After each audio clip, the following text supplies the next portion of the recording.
അഭിസംബോധന ചെയ്യുന്ന കോൺഗ്രസ് പ്രകടന പത്രികയിലെ വാഗ്ദാനം ചർച്ചാ വിഷയമാക്കി പ്രധാനമന്ത്രി നരേന്ദ്രമോദി. സമ്പത്തുള്ളവരെ സർവേ നടത്തി കണ്ടുപിടിച്ച് അവരുടെ ആസ്തികൾ പിടിച്ചുപറിക്കാനാണ് കോൺഗ്രസ് പദ്ധതിയിടുന്നതെന്ന് അദ്ദേഹം പറഞ്ഞു. മുൻ പ്രധാനമന്ത്രി മൻമോഹൻ സിംഗ് 2006 നടത്തിയ ഒരു പ്രസ്താവനയോട് കൂട്ടിക്കെട്ടിയാണ് മോദി കോൺഗ്രസിന്റെ വാഗ്ദാനത്തെ വ്യാഖ്യാനിക്കുന്നത്. ഈ മാസം ആദ്യത്തോടെ ദേശീയ രാഷ്ട്രീയത്തിൽ കോൺഗ്രസ് പാർട്ടിയുടെ മുഖങ്ങളിലൊന്നായ രാഹുൽ ഗാന്ധി വമ്പൻ തെരഞ്ഞെടുപ്പ് വാഗ്ദാനങ്ങളുമായി രംഗത്തെത്തിയിരുന്നു. വരുന്ന ലോക്സഭാ തെരഞ്ഞെടുപ്പിൽ കോൺഗ്രസ് പാർട്ടിക്ക് അധികാരം ലഭിച്ചാൽ രാജ്യത്ത് സമഗ്രമായ സാമ്പത്തിക സർവേ നടത്തുമെന്നും രാഹുൽ ഗാന്ധി അന്ന് പറഞ്ഞു. ഇതിലൂടെ രാജ്യത്തെ സമ്പത്തും ധനവും ആരുടെ കൈവശമാണെന്ന് കണ്ടെത്തുകയും അർഹരായ സാധാരണക്കാരിലേക്ക് അത് പുനർവിതരണം നടത്തുമെന്നും രാഹുൽ ഗാന്ധി പറഞ്ഞു. അതുപോലെ എല്ലാ സമുദായങ്ങളിൽ നിന്നുമുള്ളവരുടെ പ്രാതിനിധ്യം ഉറപ്പാക്കുമെന്നും അദ്ദേഹം വ്യക്തമാക്കിയിരുന്നു. എന്നാൽ മറ്റു പാർട്ടിക്കാരെ തഴയാൻ വാക്കുകൾ തിരയുന്ന മോദി ഇന്നിപ്പോൾ ഇതാണ് തന്റെ ആയുധമാക്കിയിരിക്കുന്നത്. ന്യൂനപക്ഷത്തെ, പ്രത്യേകിച്ച് മുസ്ലിങ്ങളെ ഉയർത്തിക്കൊണ്ടുവരുന്നതിന് വിഭവങ്ങൾക്കുമേൽ അവർക്ക് മുൻഗണന ലഭിക്കണമെന്ന് മൻമോഹൻ സിംഗ് പ്രസ്താവിച്ചിരുന്നു. കോൺഗ്രസിന്റെ ഭരണം വന്നാൽ സമ്പന്നരുടെ ആസ്തികൾ സുരക്ഷിതമായിരിക്കില്ലെന്ന് സിംഗിന്റെ ഈ പ്രസ്താവന കൂട്ടിച്ചേർത്താണ് മോദി യോഗങ്ങളിൽ ആവർത്തിക്കുന്നത്. കോൺഗ്രസ് ഭരണം വന്നാൽ നിങ്ങളുടെ താലി സുരക്ഷിതമല്ല, അവർ നിങ്ങളുടെ പക്കലുള്ള സ്വർണത്തിന്റെ കണക്കെടുക്കും, എന്നിട്ട് അവ വിതരണം ചെയ്യും എന്നും പ്രധാനമന്ത്രി നരേന്ദ്രമോദി അലിഗഡിലെ ഒരു തെരഞ്ഞെടുപ്പ് റാലിയിൽ പറഞ്ഞു.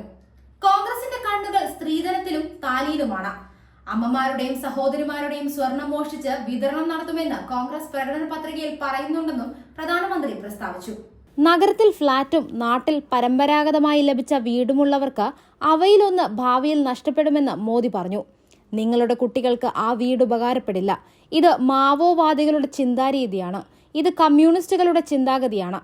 അവർ ഇതിനകം തന്നെ പലയിടത്തും ഈ നയം നടപ്പാക്കി നശിപ്പിച്ചിട്ടുമുണ്ട്.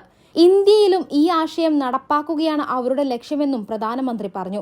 എന്നാൽ കോൺഗ്രസ് ഭരണത്തിലെത്തിയാൽ രാജ്യത്തെ വിഭവങ്ങൾ മുസ്ലിങ്ങൾക്ക് പങ്കുവച്ച് നൽകുമെന്ന പ്രധാനമന്ത്രി നരേന്ദ്രമോദിയുടെ തെരഞ്ഞെടുപ്പ് പ്രസംഗത്തെ ന്യായീകരിച്ച് BJP രംഗത്ത് വന്നിരുന്നു. മോദി ഉള്ളതുപോലെ പറഞ്ഞെന്നും അത് കേട്ട് പ്രതിപക്ഷം വിളറിപ്പിടിച്ചിരിക്കുകയാണെന്നും പാർട്ടി വക്താവ് ഗൗരവ് ഭാട്ടിയ പറഞ്ഞു. പ്രതിപക്ഷം മുൻകാലങ്ങളിൽ ചെയ്ത കാര്യങ്ങൾ അവരെ തന്നെ കാണിച്ചു കൊടുത്തിരിക്കുകയാണ് മോദി. അതോടെ അവർ വിളറിപ്പിടിച്ചിരിക്കുകയാണ്. ജനങ്ങളുടെ വികാരമാണ് പ്രധാനമന്ത്രി പറഞ്ഞത്. പ്രതിപക്ഷത്തെ സംബന്ധിച്ചിടത്തോളം രാജ്യത്തെ പൗരന്മാരെക്കാൾ പ്രാധാന്യം നിയമവിരുദ്ധമായി ഇവിടേക്ക് എത്തിയവരാണ്. അത് മുസ്ലിങ്ങളായാലുമെന്നും ഭാട്ടിയ പറഞ്ഞു. രാജസ്ഥാനിലെ ബൻസ്വാരയിൽ നടന്ന തെരഞ്ഞെടുപ്പ് റാലിയിലാണ് മോദി കഴിഞ്ഞ ദിവസം വിവാദമായ പ്രസംഗം നടത്തിയത്. നുഴഞ്ഞുകയറ്റക്കാർക്കും കൂടുതൽ മക്കളുള്ളവർക്കും രാജ്യത്തിന്റെ സ്വത്ത് പകുത്തു നൽകാൻ കോൺഗ്രസ് പദ്ധതിയിടുന്നു എന്നായിരുന്നു മോദി പറഞ്ഞത്. അവർക്ക് ഭരണമുണ്ടായിരുന്നപ്പോൾ മുസ്ലിങ്ങൾക്കാണ് രാജ്യത്തിന്റെ സ്വത്തിൽ ആദ്യ അവകാശം എന്നാണ് അവർ പറയുന്നത്. അതിനർത്ഥം സ്വത്തെല്ലാം അവർക്ക് കൊടുക്കുമെന്നാണ്. കൂടുതൽ മക്കളുള്ളവർക്കെന്നും മോദി കൂട്ടിച്ചേർത്തിരുന്നു. അതേസമയം മോദിയുടെ ഈ പ്രചാരണത്തെ ശക്തമായി നേരിടാനുള്ള പദ്ധതി തയ്യാറാക്കുകയാണ് കോൺഗ്രസ്. പ്രധാനമന്ത്രിക്ക് കോൺഗ്രസിന്റെ പ്രകടന പത്രിക പഠിക്കാൻ അദ്ദേഹത്തെ നേരിൽ കാണാൻ താൻ അനുമതി ചോദിക്കുന്നുണ്ടെന്ന് മല്ലികാർജുൻ ഖാർഗെ പ്രതികരിച്ചു. പ്രധാനമന്ത്രിക്ക് വായിച്ചു പഠിക്കാൻ കോൺഗ്രസ് പ്രകടന പത്രിക അയച്ചു കൊടുക്കുമെന്ന് KC വേണുഗോപാൽ പറഞ്ഞു. 1,00,000 പേരുടെ ഒപ്പോടുകൂടി ഒരു പരാതി തെരഞ്ഞെടുപ്പ് കമ്മീഷന് അയക്കാനും കോൺഗ്രസിന് പദ്ധതിയുണ്ട്.